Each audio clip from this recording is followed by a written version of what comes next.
Oh, yes, and good evening to you.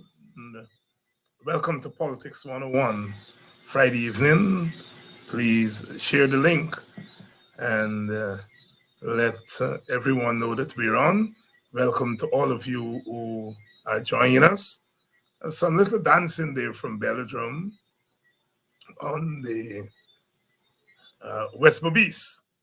West Bobis there on Emancipation Day. And we saw a lot of the culture being shared there on Emancipation Day. And we are going to be sharing some of those from time to time, getting you caught up in what took place during Emancipation. Emancipation. Let's see. I think this is at Hope Park.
Yes, that was a little bit of opening, the opening of Soiree there in Hope Town, the old time band, the old time boomba band, as they used to call it, masquerade band, old time band, rah band, um, with the saxophone and the kittle stick and the drums and so on, playing one of my all-time favorites, the Adora Darling.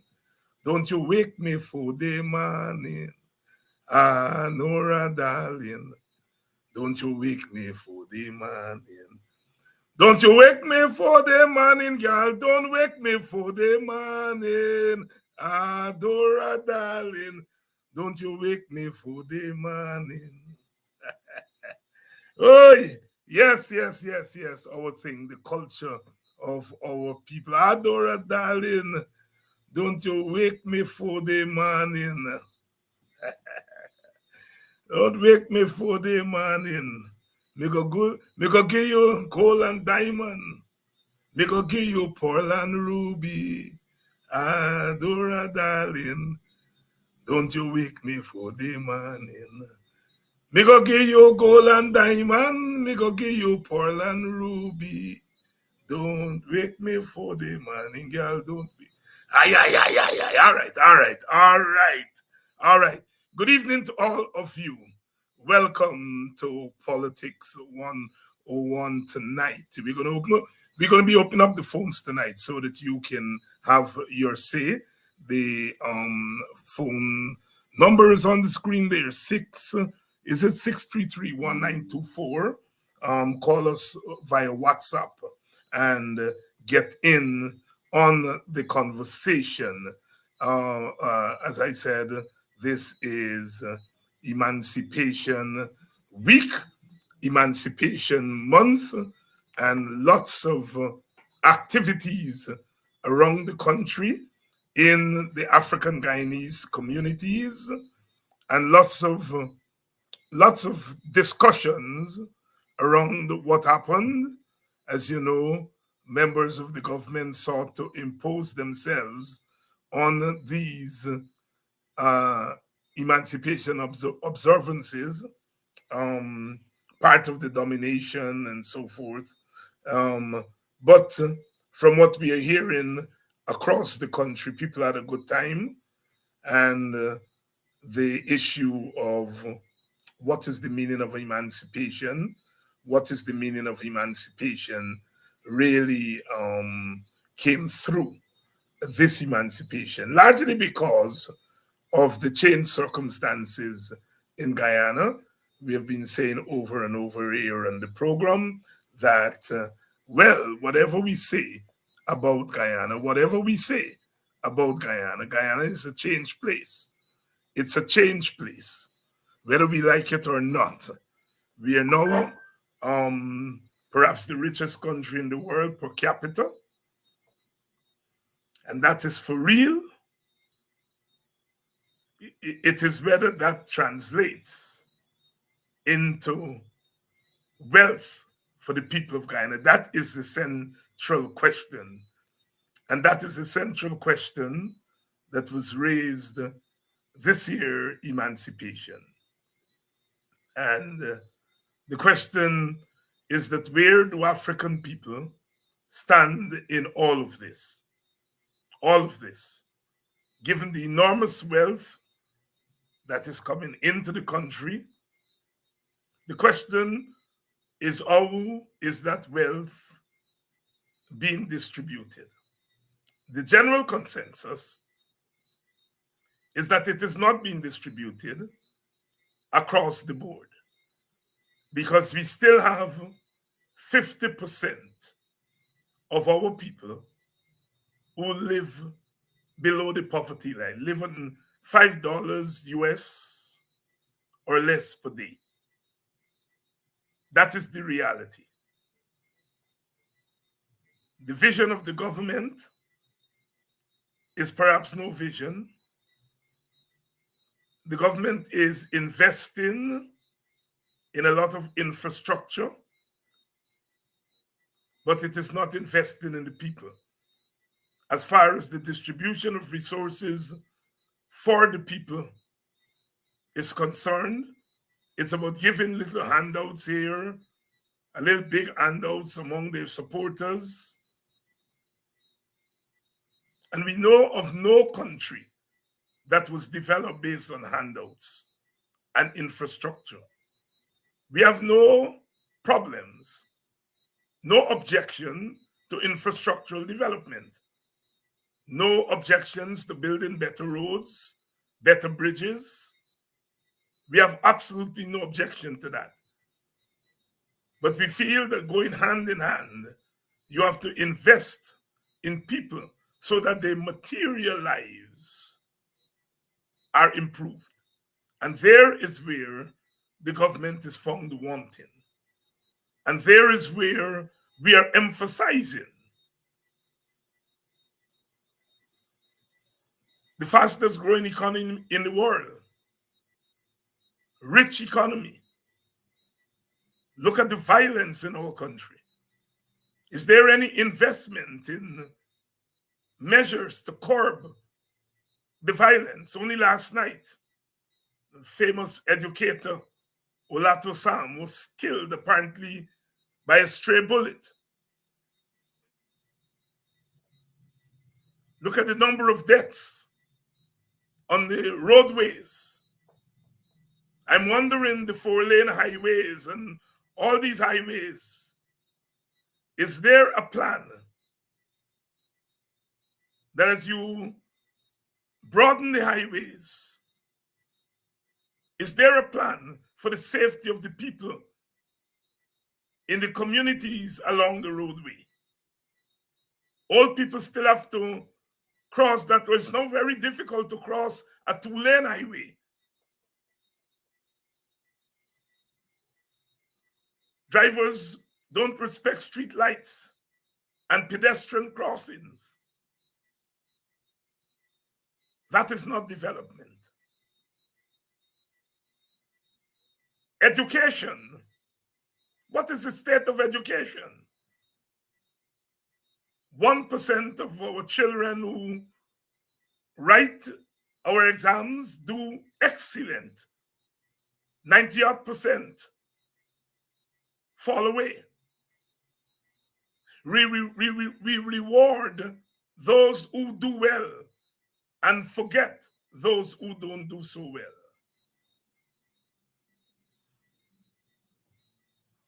Where are we going as a nation, as a society that is being called a highly developed society? We are no longer categorized as an underdeveloped economy.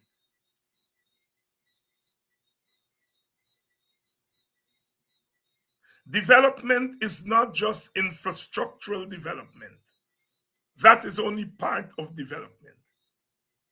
What is the outcome?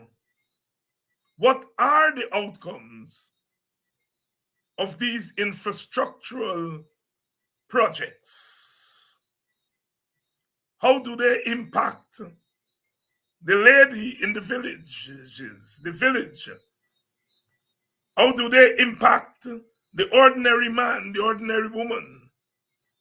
How do they impact the young people who still are unemployed or underemployed? Development is not a piecemeal construct. Ultimately, development is about development of people.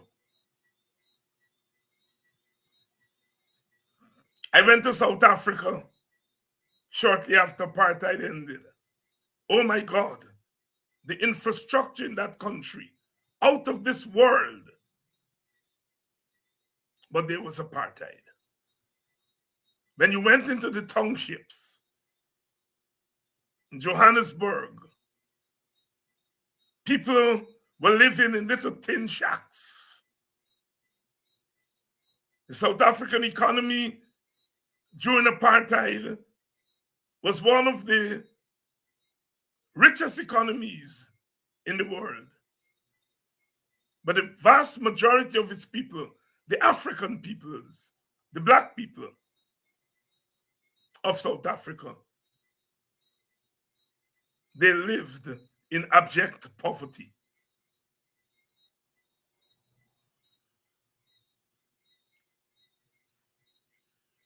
So all this talk about development is really small talk, because development is not a piecemeal thing. Good evening to all of you, and welcome to Politics 101. I've already told some of y'all people who come on this program and make trouble, I'm going to block you all and block you all permanently. I've been very, very lenient, but it's getting out of hand. Welcome to all of you. Welcome to Politics 101. We are going to be opening the line shortly. 633-1924. Please call us via WhatsApp and share your views on the issues of the day.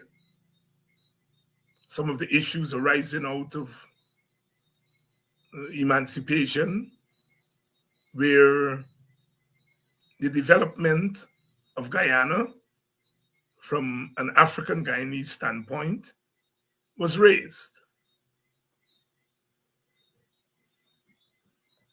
Where do African Guyanese figure in? How do they figure in to all this talk about development? I have advanced the thesis that the first at the table should be those who are owed the most. Guyana, the state of Guyana, owes all its peoples. It owes the Amerindians because their land, the land they first occupied, was raped, taken away from them, turned into slave plantations. African Guyanese are owed. They worked those plantations for over 200 years, 200 years for nothing. Not a single cent, not a blind cent. East Indians and Chinese and Portuguese came later. East Indians toiled during the period of indentureship. They were paid little. Africans toiled during that period of post-emancipation. They toiled for little. So they're owed for what they were not paid. The state of Guyana owes all its peoples. But the Africans who toiled for 2.5 centuries without pay are owed the most. They toiled for another 130-odd years until independence for little during the colonial period.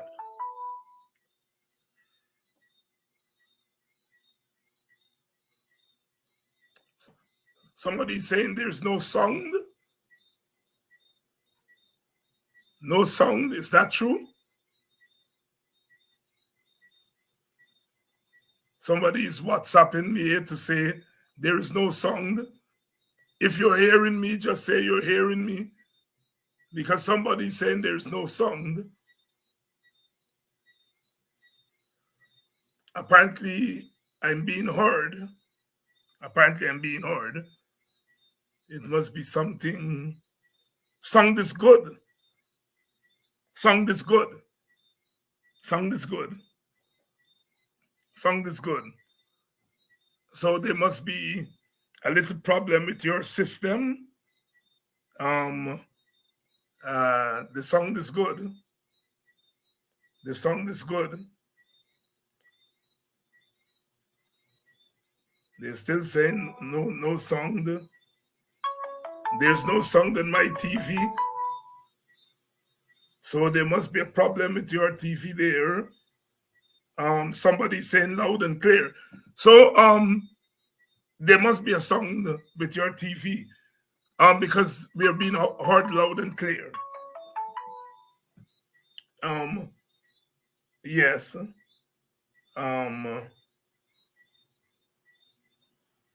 Yes, this person is saying there is no sound on her TV.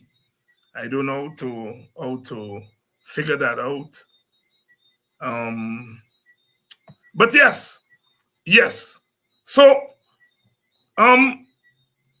African Guyanese are owed the most. The state can now afford. It can now afford to pay its debt. And African Guyanese are not asking for more than others, although they deserve more. They deserve the most. They're asking for an equal share.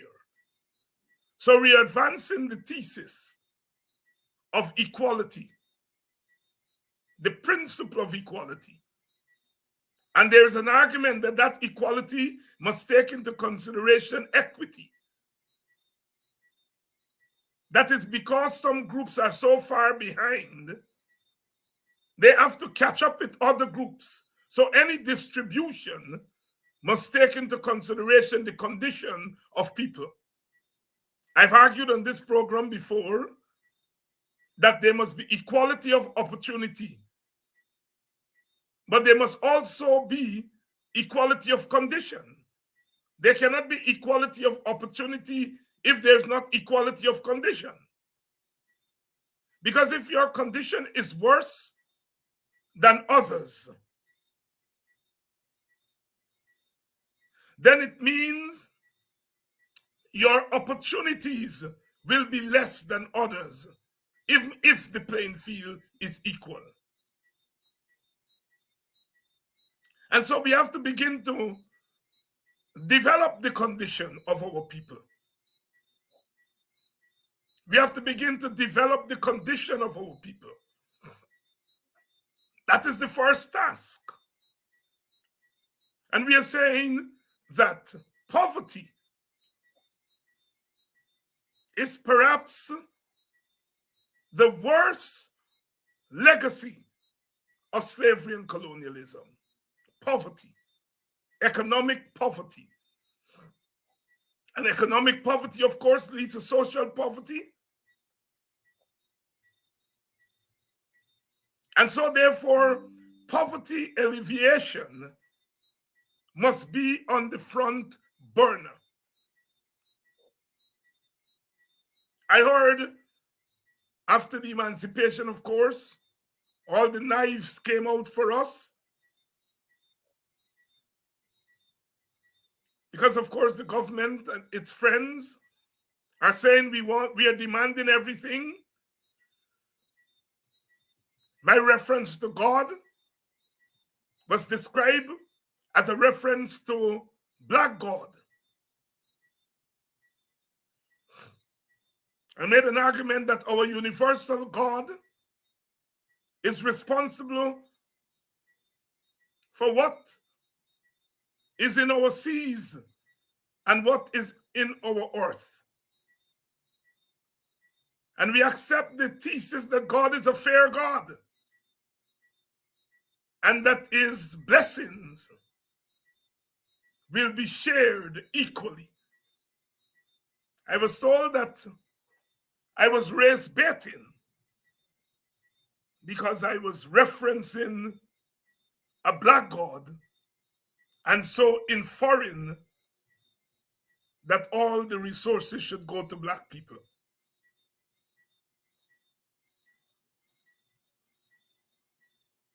Somebody said to me, will we ever win? Will we ever win?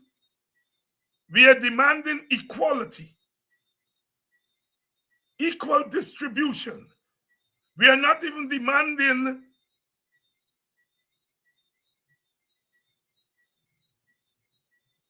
what we are owed, everything that we are owed.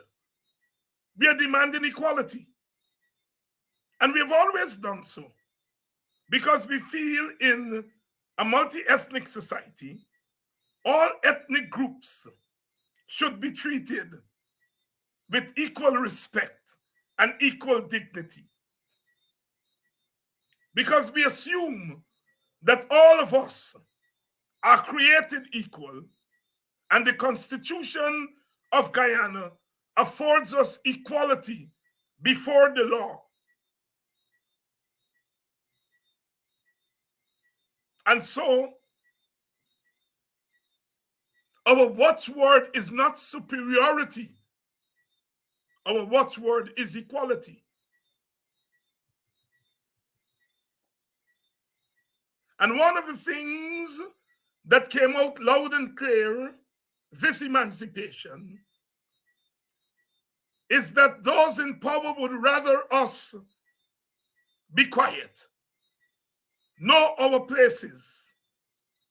The fact that they tried to crash our observances, it is because they know that their presence would mean that our voices would be muted. Because of those who are in power around, it changes the atmosphere. So they wanted to come, impose themselves, and to muzzle us on our sacred day.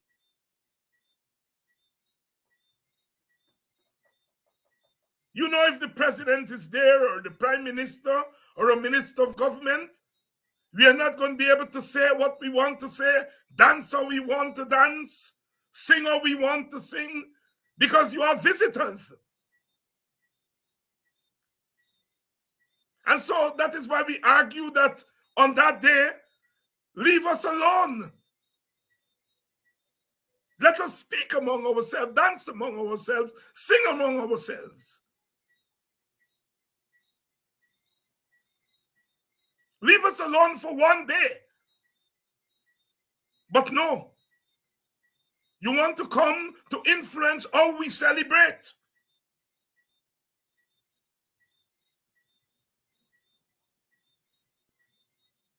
We are in serious times. Serious times. Good evening to all of you. Welcome to the program tonight. Welcome to the program tonight. We are reflecting tonight on how we are going to move forward as a country. Because we are moving forward. Despite that we were shafted by Exxon via the contract, despite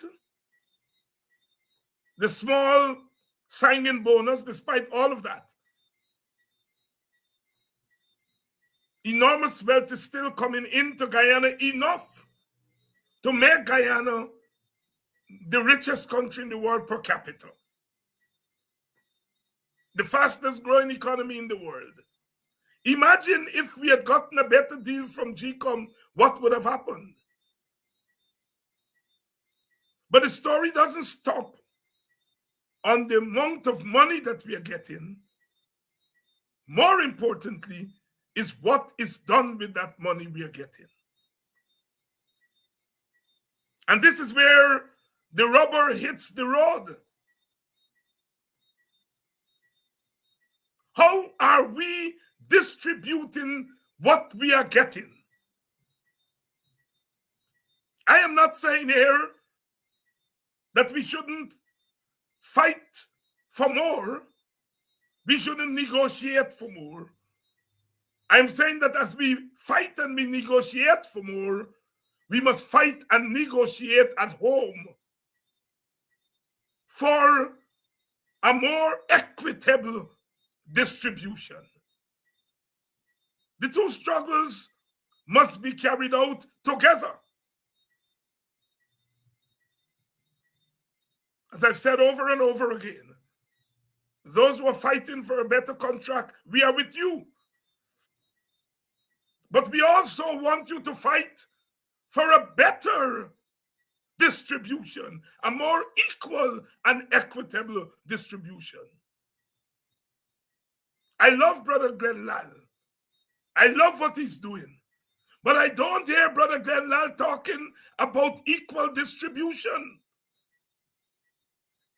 Brother Glenn Lal's case would be strengthened if he says, I'm fighting to get Exxon to give us more, and also fighting for poor people and black people and Amerindian people and East Indian people to get more. He's not saying that.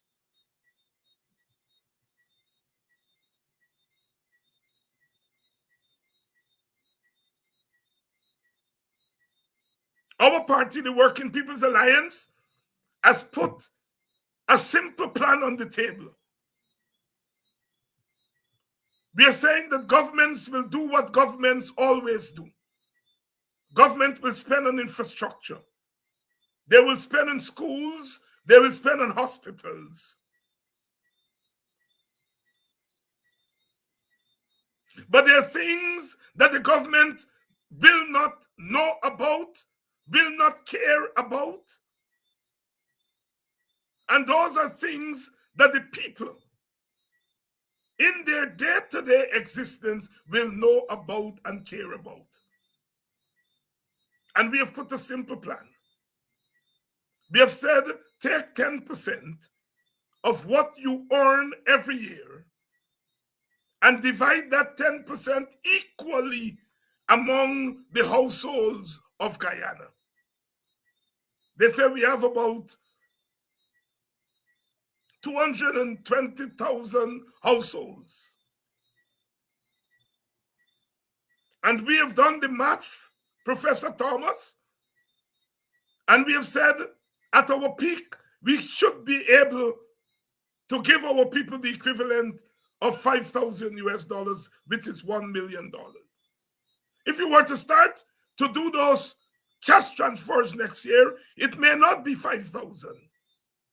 10% of what we are taking may not be 5,000.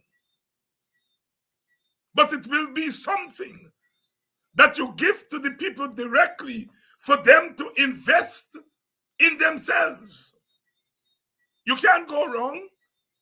The government is investing indirectly in people, and people are investing directly in themselves. They're saying the opposition has no plan. And we are saying we have put a plan on the table. A plan that involves people investing in themselves. We have also said that if we were in government or had anything to do with government, or if the government, the present government, would listen to us, the WPI is saying we need a national oil company which will be in the market on behalf of Guyanese. It will bid for oil blocks, just like Exxon. It will help to determine the price in the market, just like Exxon. A national oil company owned by the people of Guyana will be in the market on behalf of the people of Guyana. Right now, the people who are representing Guyana is the government. The government cannot bid for an oil block because it is the government is running the auction. But if we had a Guyanese oil company owned by the people of Guyana, that oil company can bid for an oil block. So Guyanese people will not just be getting the dividends from oil from Exxon. We will also directly own oil blocks through a national oil company. You all listen to me tonight, because they say that we don't have a plan. So we will be drawing down our dividends from the external investors. And we will be drawing down dividends from what our own oil company will own in the oil sector. They say we don't have a plan. But I'm advancing the plan of the WPA here.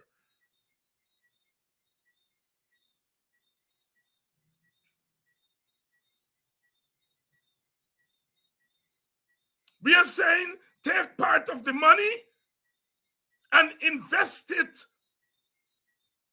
in other areas of the economy where we have comparative advantage. We are an agricultural country. Lots of land. Invest more in agriculture. Grow the agriculture sector. If there is demand for fruits and vegetables from Guyana, the demand will drive more people in that area of the economy to participate.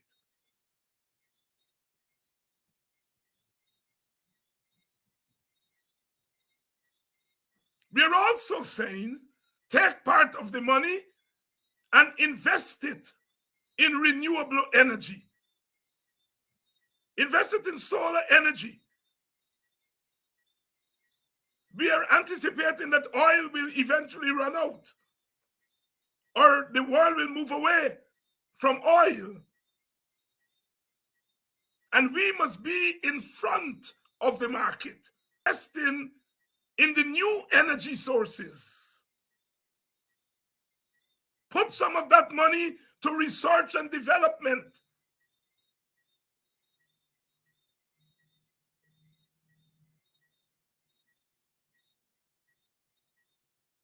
We are saying don't just invest in school buildings. We are saying invest in education. Not just school buildings. Invest in education. A school building is just a part of education.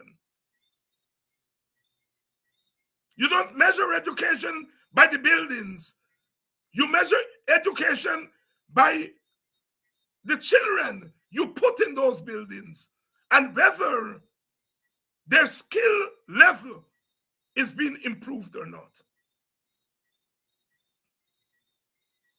We have money now to have state-of-the-art classrooms. The more comfortable children are, the more and the better they learn.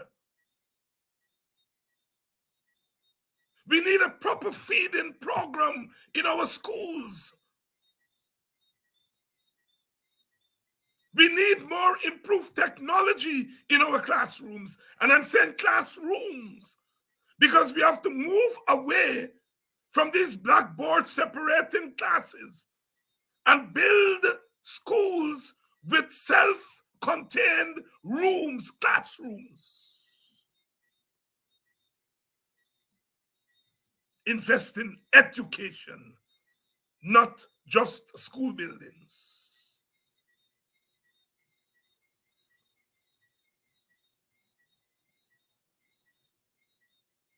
Our teachers need to be paid better wages so that we will attract our top graduates to the teaching profession.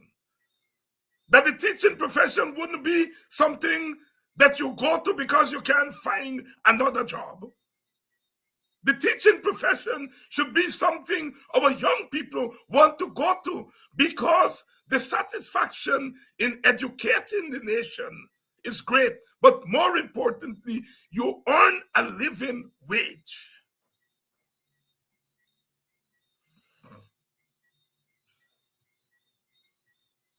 Better teachers. I noticed the ministry said that, well, all teachers will have to be certified. Fair enough. But you could be certifying poor teachers in the first place. if people who are not really oriented towards teaching, going to teaching, you will be certifying people who don't have an interest in teaching.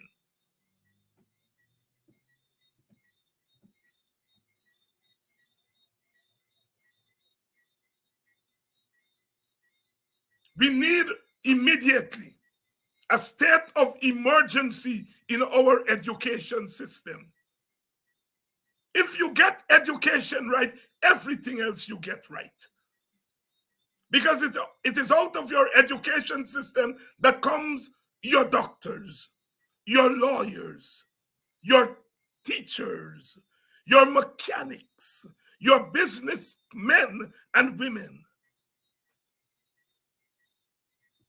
If they come out of an elevated education system, they will become better businessmen, better businesswomen, better nurses, better teachers, better mechanics, better carpenters, better lawyers.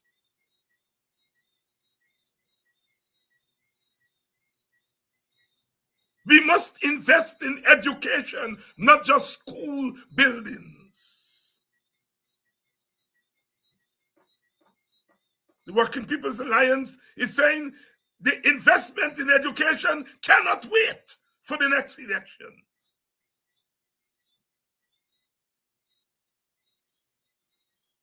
It is not how well the top 1% does. It is about how well every child does. Yes, every child is not going to be in the top 10%, 90 to 100. There are going to be some A students and there are going to be some B students.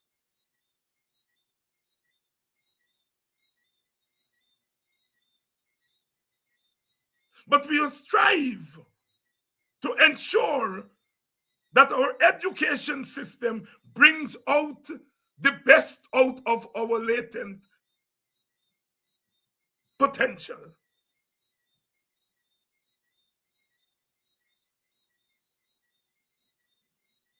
Yes, we need scientists.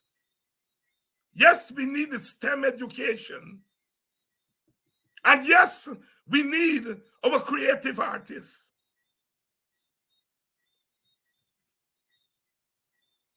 Young African Guyanese, they're into dance and music. Invest in academies of the arts, the creative arts. I played earlier a young lady, 11, 12 years old, at Belladrum. Oh my God, she got up and she started to dance. And I asked her, are you a professional dancer? She said, no. I said, where you learn to dance? She shrugged her shoulder. She said, I just dance.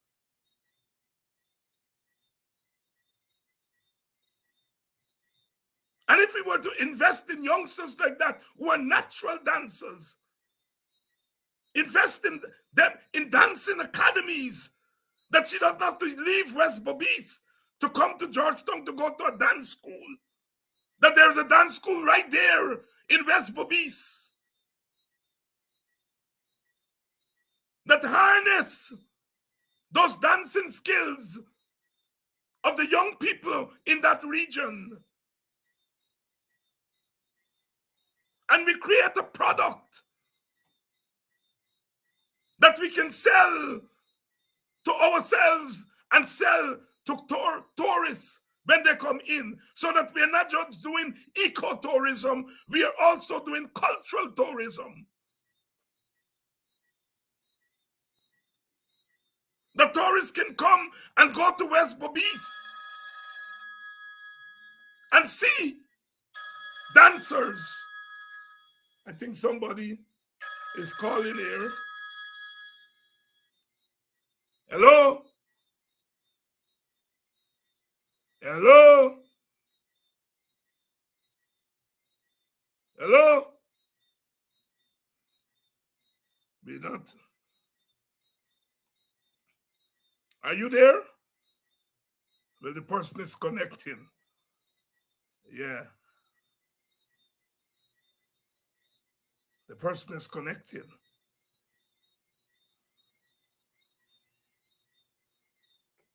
The connection seems to be bad. Yes. Invest in the arts. All those young people who go to parties and are dancing and singing, invest in them. Invest in them.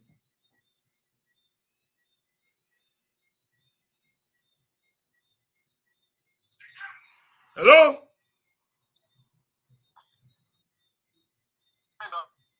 Hello? Good evening, Doctor. Are you hearing me? Yes, I am. Hello? Doctor, I just took a program this evening. Yes, go ahead. Your connection is bad, brother. We are hearing you, but your connection is bad.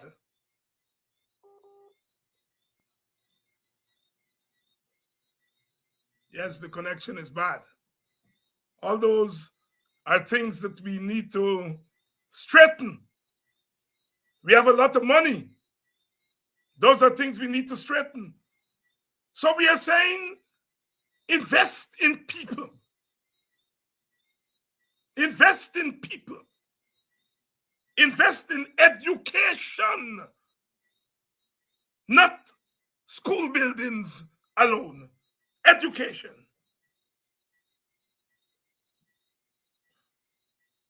We have the crisis of nurses leaving to go abroad. Why are you telling me that we are developing when our nurses are leaving? People are running away from development? No, people don't run away from development.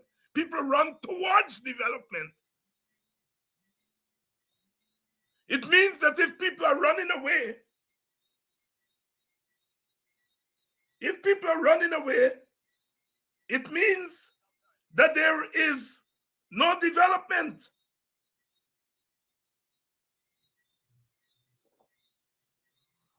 It means that there is no development. Hello?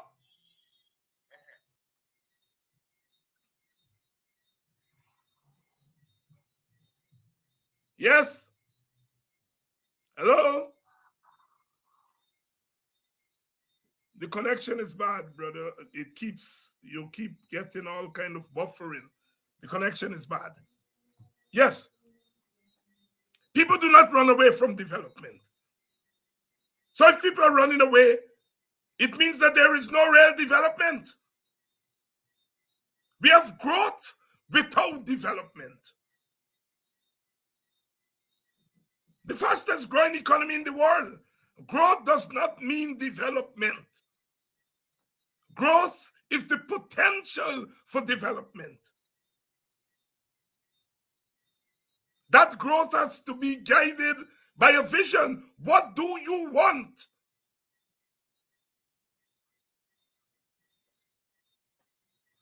What do you want?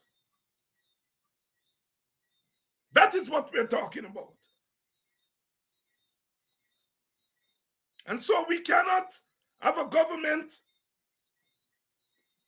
that is running around the place. Hello? Hello? I'm hearing myself, which means you have your device on.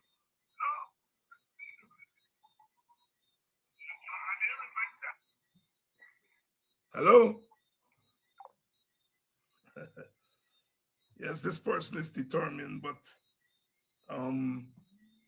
he's not getting through because his connection is bad. He's not getting through because the connection is bad.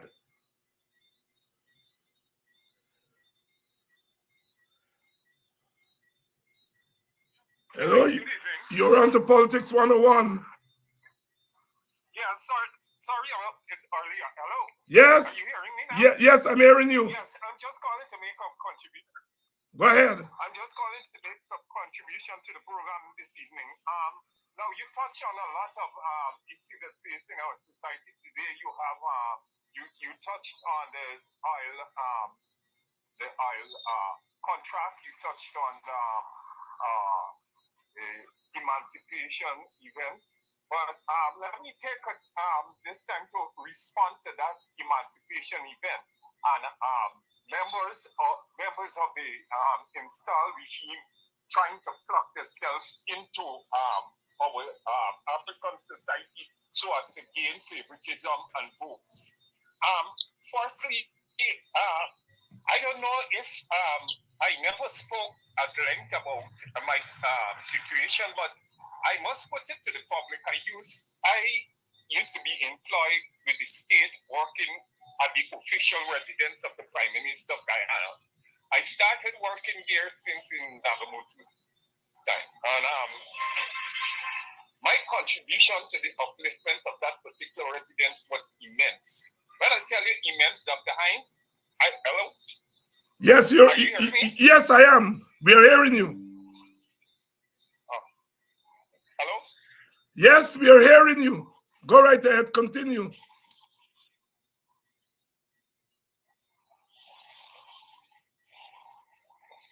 It's muted. We are hearing you.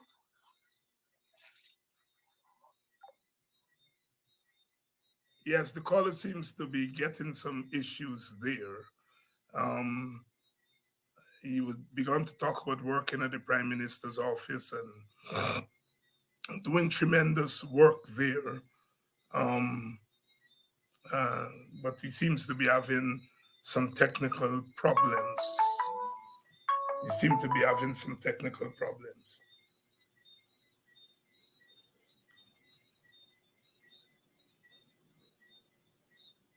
Yes, okay. I'm sorry about this. This seems to be, I keep getting muted, but to continue, yes.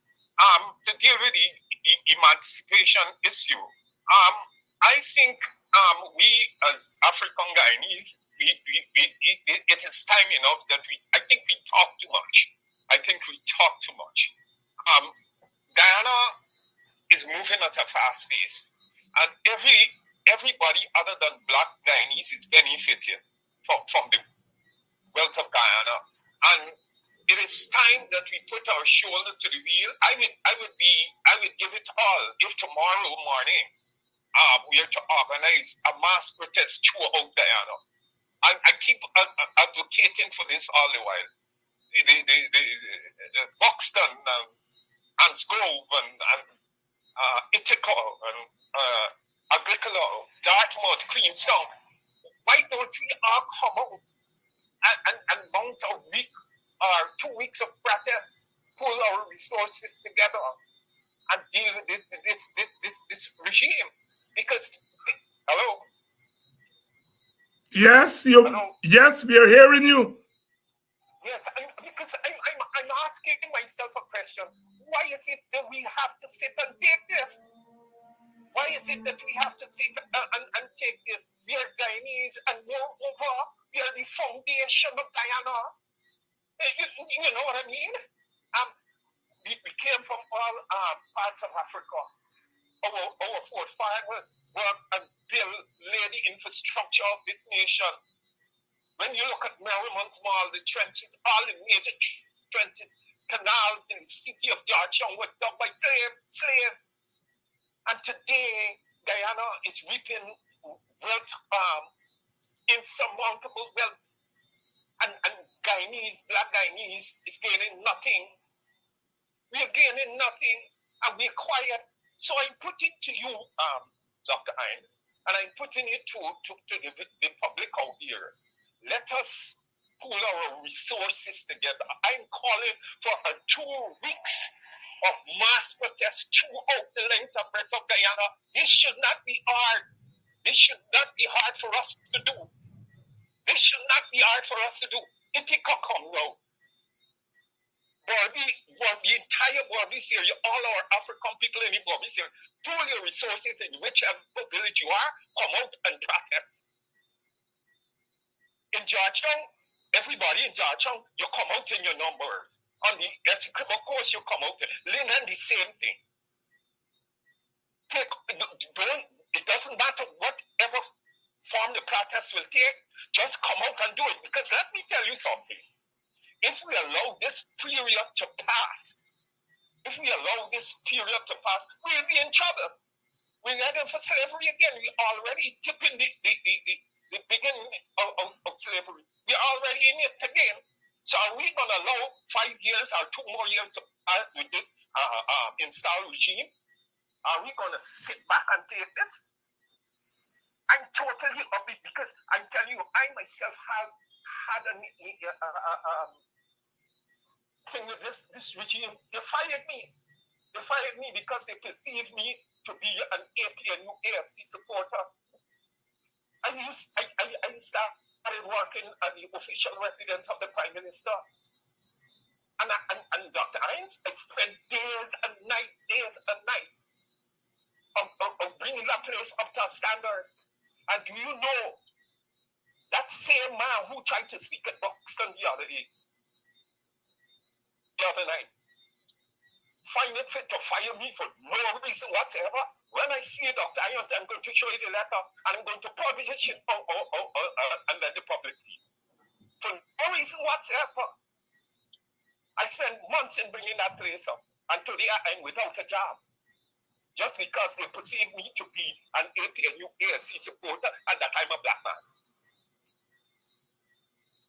Must we sit and take this? This is serious business. Dr. Hyman, I dare say to you, I'm at a point where I don't care what happened. I'm still in it. Again, I do not care what happened. I'm going to bring everything out because they have put me up against the wall. Now I have no means of warning from nowhere.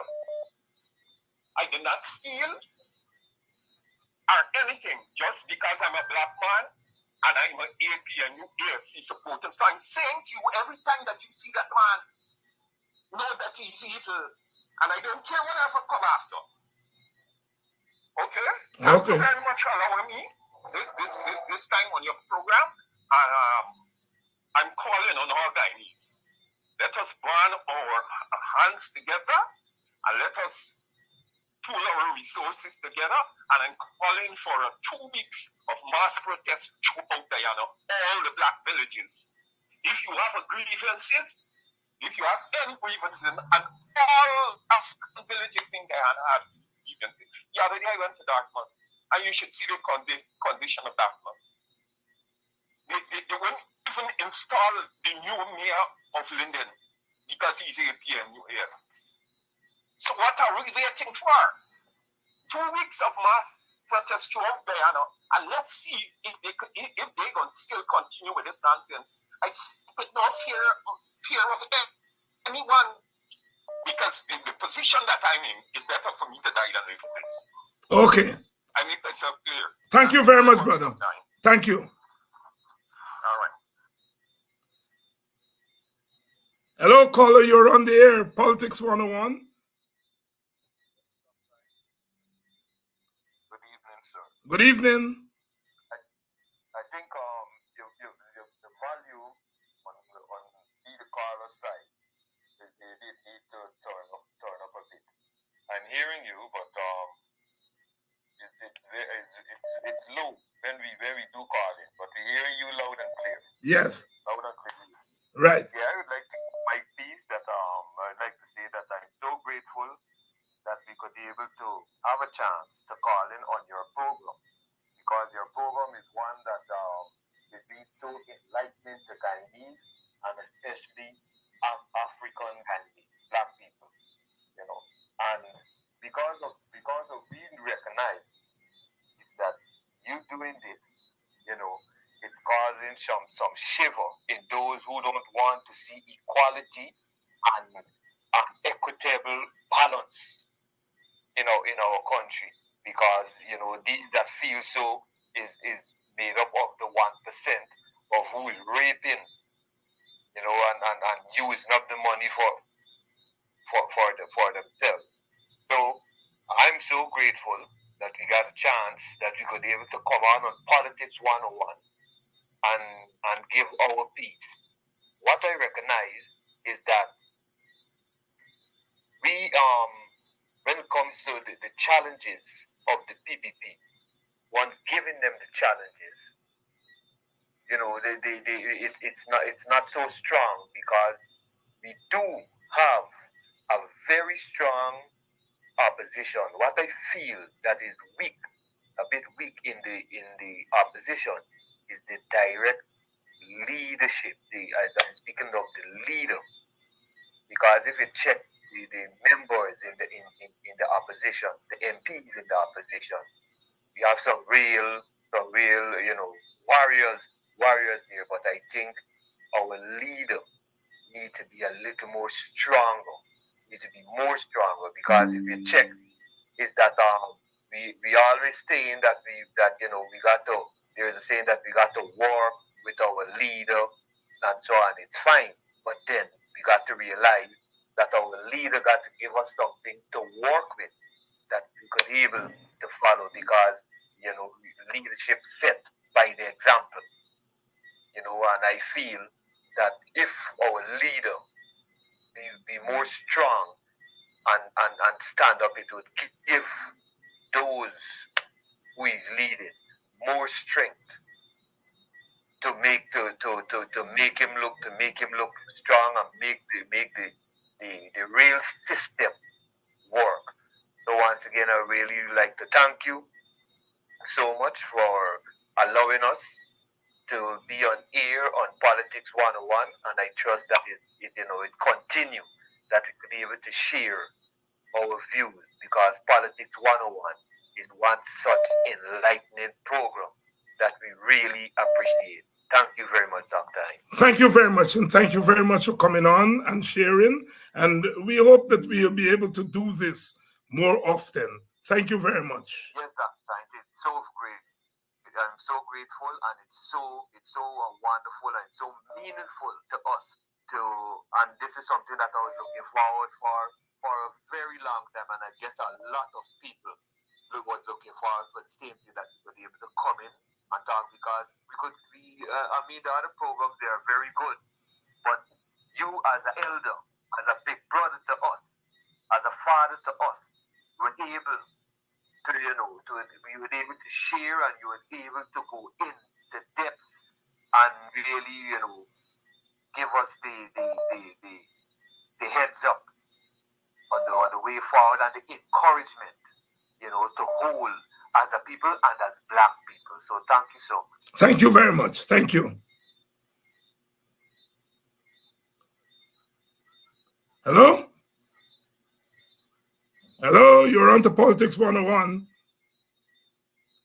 Hello, good evening to you. Good evening. Can you hear me? Yes, I'm hearing you. Just a minute, my phone giving me problem here. Yes, can you hear me now? Yes, I'm hearing you now. Yes, good evening to you and all my Black brothers and sisters. This is Flash Garden, first time calling in. Let me say something to that caller and remind him something about politics. Martin Luther King was not a politician. He was not in no party like Aboriginal party. But when he's, at least I will assume, when he heard the news or someone called him, what happened to a Black sister that she was being arrested because she did not want to give up her seat. When the white men tell her, go to the back, she represents her identity and whatever she believes, she represents. Martin Luther King looked to his family. He began a little kids, and he said, enough is enough. Somebody have a take stand. To my Black one who just calling, let me don't wait for our leader Abinati. Come on, you, all of y'all could go outside there. Is everybody feeling the pain? And this is our problem today, we're looking for crossover vote. And we represent a story like Dog and the Bone. Stop looking for someone for help. You have your family. You and your family feeling pain. And the first call right. It is time for everybody shut the country down. The teachers union and the nurse union, them is 2-1. They're playing with black people. Happiness is there. Because so many things happening and both of them cannot come together. They have to call the opposition leader and say, hey, but they go outside their force and the opposition leader will take a stand. The opposition leader cannot do it. My brother Abinat cannot do it alone. Right now, they got so many MPs there fighting him and giving him baths to fetch water. Come on, let me start focus on Abinat. Yes, he's a leader. But we have to remember Abinat is not the one was in charge of the 47 boxes and see what come out and give up keys. We should rally behind Abinat and stop tearing him down. Before I go, the 2020 election, is the supporters them for PPP come out and demand Granger must give a recount. Is them do all the things there. Why we cannot do the things like them now?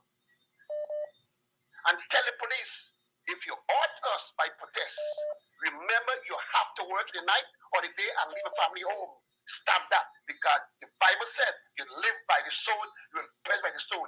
You hurt black people, children, you expect that people to hurt you children back too.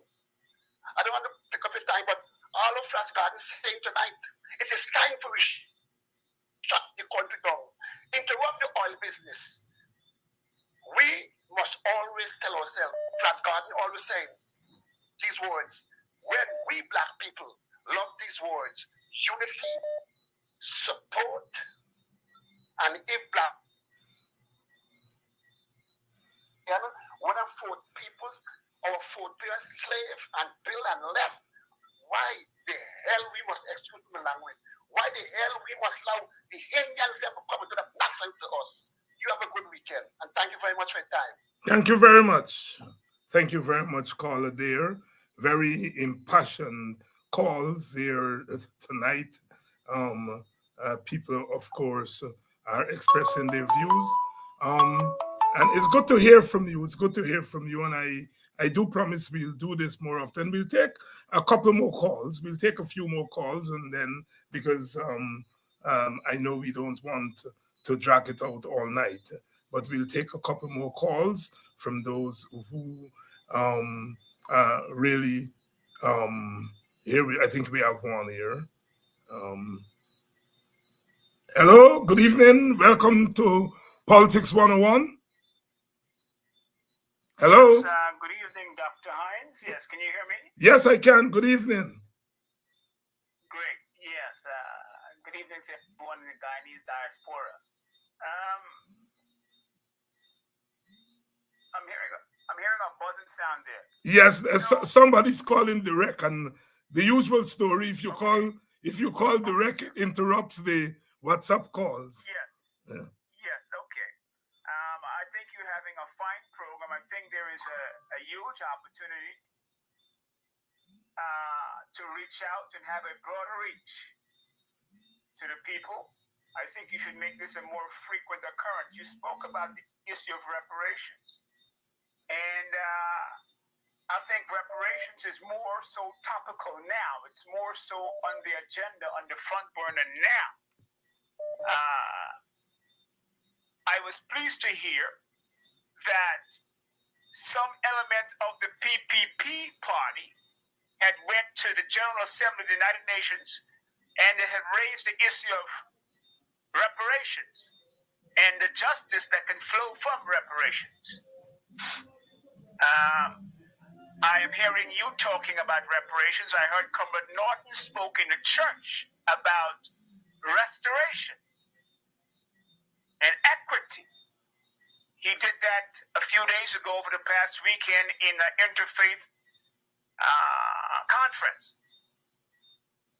So I was talking about reparations earlier in the week on another program, and I think reparations is overdue. I also think that the churches, and this is not, I'm not forcing the churches to do this.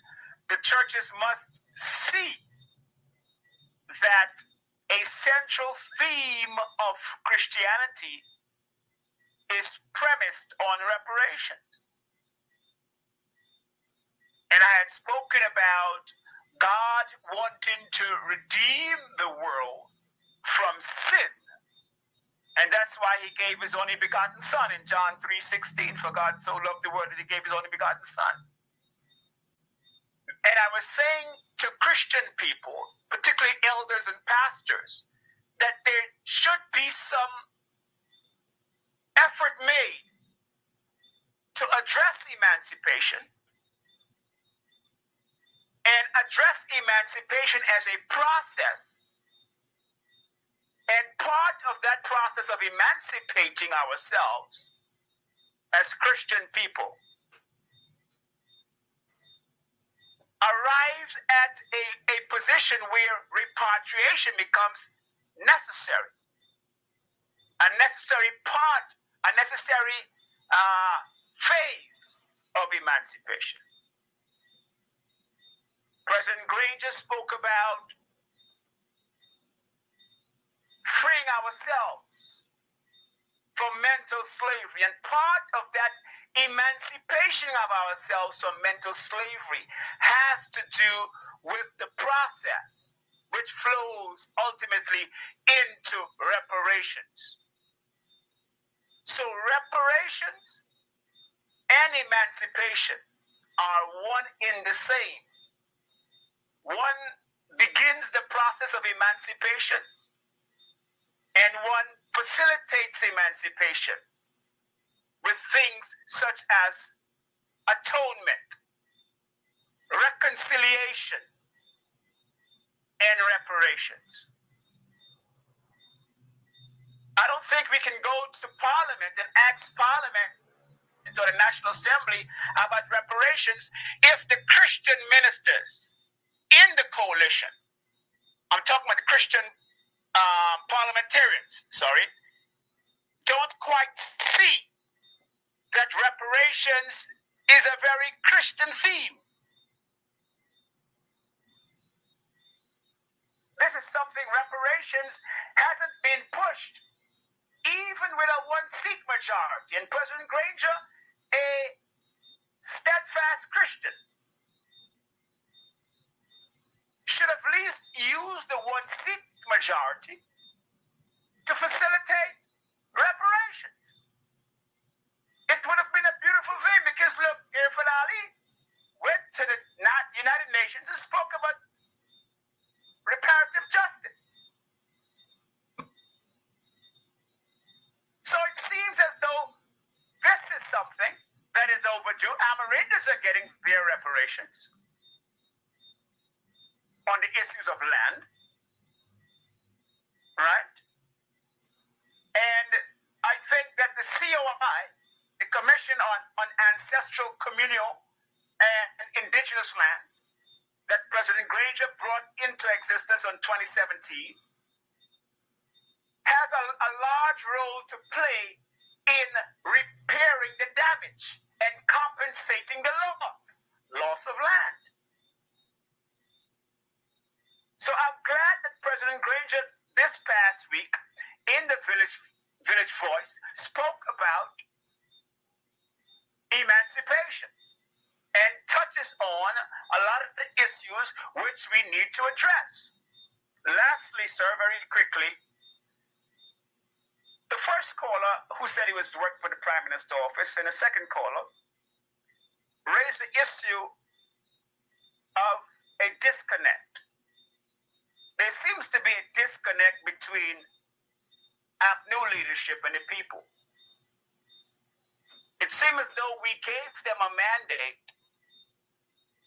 but they're not quite carrying out the mandate of the people. And Dr. Hines, that's a serious matter. That's a very, very serious matter, Dr. Hines, because ultimately, political leaders, if they don't do what the people are asking, they will be replaced. I can tell you that much. This is a very, very serious matter. And I know a lot of political leaders don't believe what Kofi is saying, but I can tell you, there will come a time where if political leaders continue to drag their feet and to be so indifferent to the mandate which we voted for, we'll remove you. God or the universal force has his hands on things right now. And that's why you're seeing a lot of leaders are being allowed to do what they're doing and get away with what they're getting away with. It is by the grace of the universal order that a lot of people are getting away. And they may call it, well, we're doing what our executive board says to do. That's grace. For people who believe in spirituality, you are being given grace. And there'll come a time when there'll be no more grace. This is not an insult or a threat. This is just what history shows. The Bible shows it. God gave those in the Bible a time to stop doing what they were doing. He said, build the ark. Noah built it. He said, 2 of each kind on the boat. After the time runs up, close the doors. And drown them all. So I'm saying this in a very prophetic sense, in a very spiritual sense.